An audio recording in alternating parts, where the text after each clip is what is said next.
por que que você acha, doutor Guilherme, ou quem fez essa capa dessa live aí acha que o Biden está dificultando a imigração? Bom, vamos lá, né? Eu tive, né? Eu quis falar sobre esse tema por um motivo, né, Ale? Que foi justamente o quê? Na semana passada, quando foi quinta-feira, o governo Biden anunciou uma mudança na política de asilo para os Estados Unidos. Justamente de quê? De asilo para os Estados Unidos. E ele liberou para que os oficiais da fronteira fizessem algumas determinações adicionais, além daquela determinação clássica que eles fazem de medo crível e tudo mais, né?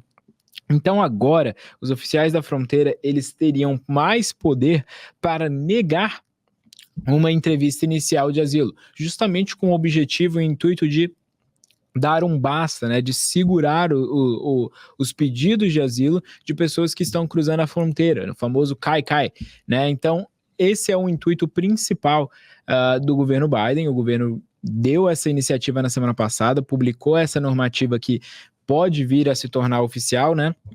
Por enquanto vai ter um período de 30 dias para comentários, então vamos ver o que vai ser depois desses dias de comentário, mas uma coisa é certa, o governo está mostrando ativamente que eles querem sim fazer algo com relação a esse asilo fora de controle, né? O tanto de pessoas aplicando asilo e eles sem saber como controlar, né? Existe, né, uma questão política no momento que é como é que eu posso dizer, né? As alegações, as acusações que o governo vem sofrendo, dizendo que a situação da fronteira está fora de controle, que precisa ter alguém controlando. Então, por isso que o governo trouxe essa medida à tona, para dar mais autonomia e mais poderes para os oficiais da fronteira ter a capacidade de negar pedidos de asilo de pronto, sem ter que enviar para um juiz de imigração.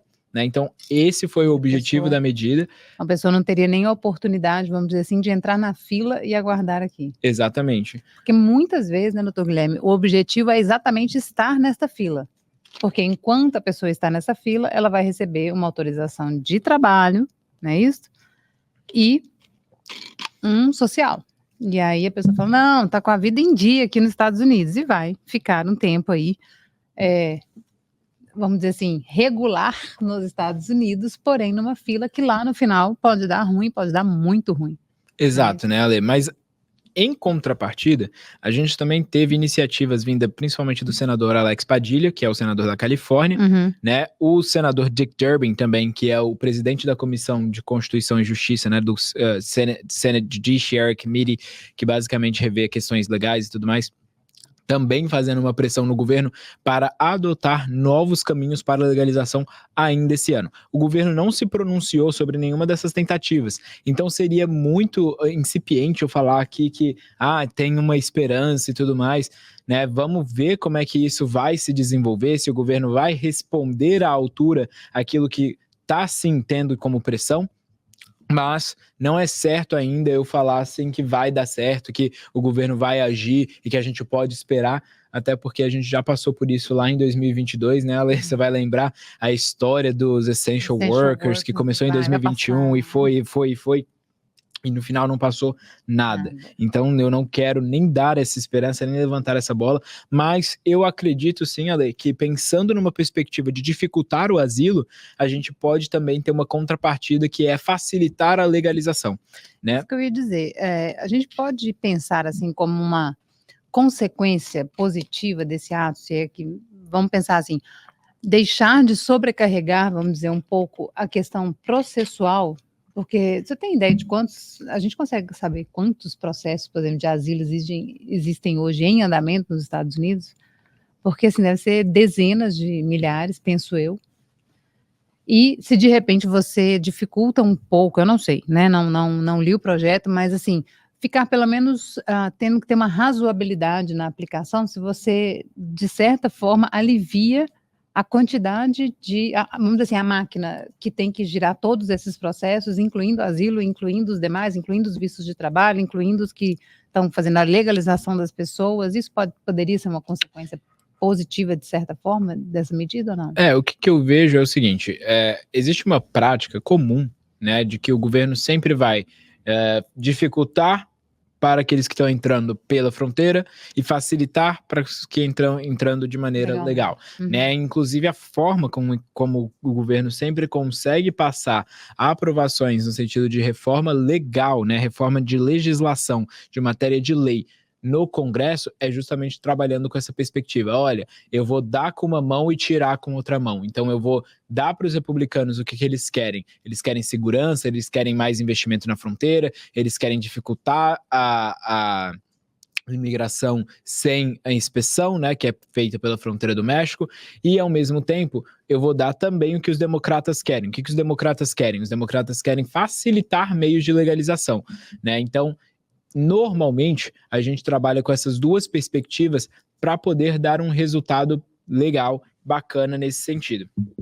Então, existe uma proposta, né? O governo está sendo pressionado por senadores democratas para fazer uma reforma migratória. Sendo sincero, acho que é muito cedo para a gente falar que ela vai acontecer, mas é algo que, na minha opinião, vale a pena a gente continuar acompanhando, porque pode ser que a gente veja alguma tentativa do governo passar alguma questão imigratória, pelo menos nesse final de ano, para poder, né, não ficar um governo nulo com relação à imigração. Porque, assim, grandes feitos a gente não teve, né? Não. E a gente está tendo, na realidade, uma piora em vários outros sentidos. Exato. Né? Porque Visa Bulletin... Semana passada alguém fez um resumo aqui, né? O cara falou assim, nossa, o tio Biden tá de brincadeira, assim, recuando como é que fala? O Visa Bulletin andando para trás. O cara me coloca para pagar a taxa de asilo, aumenta as taxas do ajuste, assim, né? O pacote, a soma de todas essas pequenas coisas, na verdade, não foi um período muito bom aí para quem tá guardando isso. Não, com certeza não foi, né, Ale? E olha só, a imigração liberou ontem algo que eles não liberavam desde 2018, que é a estatística de processo de ajuste de status pendente, né, nos Estados Unidos. E aí, isso só pros EBs, tá? Eles só liberaram pros EBs. E aí, o que a gente vê, por exemplo, é aqui, hoje, de acordo com as estatísticas da USCIS, e aqui eu tô falando de ajuste de status puramente, tá? Hoje tem 6.834 aplicações de ajuste aplicadas, aguardando data de prioridade para o EB3 Unskilled, por exemplo, tá? Tô falando desse EB3 Unskilled. Vamos ver pro EB2, e aí o EB2, é claro, gente, eu não vou fazer uma diferenciação entre EB2, NW e EB2, né? Não tem como, porque eles não divulgaram essa diferenciação, então naturalmente a gente vai ter que vai conseguir divulgar só aquilo que tem aqui por parte deles. Mas, ó, para EB2, a gente tem hoje 6.995 aplicações de ajuste de status, ou seja, ajuste já aplicado de EB2, né, seja ele NW ou normal, aguardando a data de prioridade chegar. Isso em fevereiro de 2023, tá? Essa é a estatística de fevereiro de 2023, ou seja, a gente está falando de antes daquele avanço que teve. Então, aqui a data de prioridade do EB2 estava em 22 de novembro de 2022, né? Lembrando que em abril ele passou para 15 de janeiro de 2023. Isso é só quem está sem data de prioridade, porque ainda tem os casos de gente que está com data de prioridade e também está pendente. Esses são os que, esse número que eu falei, 6.995 hoje aplicações de EB2 aguardando, são para aqueles que estão sem data de prioridade, tá? Já aqueles que estão com data de prioridade, se você parar para pensar na prática, Lê, porque como avançou para 15 de janeiro de 2023, e isso daqui era, né, considerando ali os últimos meses de 22, se você parar para pensar na prática, hoje seriam 1.032 aplicações, porque eu peguei aqui só de 2023. Mas hoje, os que têm data de prioridade são EB2 e estão aguardando, vou te falar agora quantos são. Nossa, essa é muita gente. Esse aí é o que você vai falar agora? Esse é EB2 que tem data de prioridade e estão aguardando o Green Card ser emitido. Isso, lembrando, em fevereiro de 23, eram 23.731 aplicações de ajuste de status. Jesus amado. É muita gente. É muita gente. Isso com o I-485 já aplicado, né? Então aqui eu tô falando daqueles que já aplicaram o I-485 e estão realmente aguardando o Green Card ser emitido. São 23.731 Meu Deus, por que não libera isso, doutor Guilherme? Por que não libera isso? Porque eles vão liberando aos poucos, né? Na prática é isso. Mas esse é o A número pessoa de então está com 485 140 pendente. aprovado, está com ajuste aplicado, está com data de prioridade e está esperando. Sim.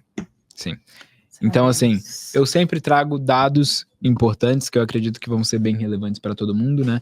Esses são os dados que a USCIS divulgou ontem, tá? Então, em fevereiro de 23, nós temos 17 mil aplicações de EB2, seja ele NW, seja não NW, aguardando julgamento para ter o green card. Isso é ajuste de status, Tem tá? Ou gente seja, só aqui dentro do país. Tem gente perguntando os números do consular. Esse relatório aí foi o USCIS? Isso é USCIS. Então, não tem esse consulado número aqui. porque consular é no departamento. O consular é outro departamento que eu posso pegar aqui, tá? Mas eu queria falar mais desse, do consular eu já falei diversas vezes, né? Eu já fiz reels e tudo mais para falar do consular. Eu queria trazer uma abordagem principalmente aqui pro de ajuste. Muito bem. Mas eu vou pegar aqui o consular, enquanto isso você pode perguntar. Essa medida do asilo, doutor Guilherme, a gente tem essa apreciação, abre para aqueles dias como se fosse de pergunta, não é isso? E quando que a gente tem um posicionamento? 30 dias vão ser comentários públicos, né? E aí depois eles vão voltar para ter algum tipo de andamento mais específico nesse sentido. Tá? Com certeza é uma tentativa de, aquilo que você falou, mostrando que está se fazendo alguma coisa para a situação da fronteira, né? Para não falar assim, olha, está aberto e está tudo certo e a situação não tem crise. Então, pelo menos para mostrar assim, a gente vê que tem que fazer alguma coisa e estamos fazendo, né?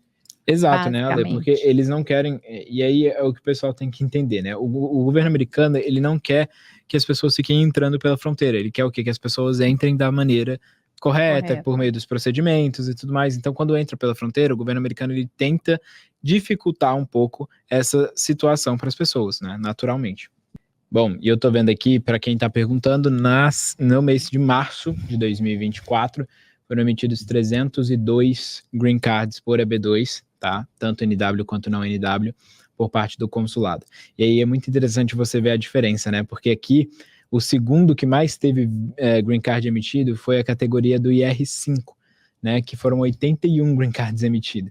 Mas o EB2 foram 302 green cards, então é mais do que qualquer outra categoria, especificamente.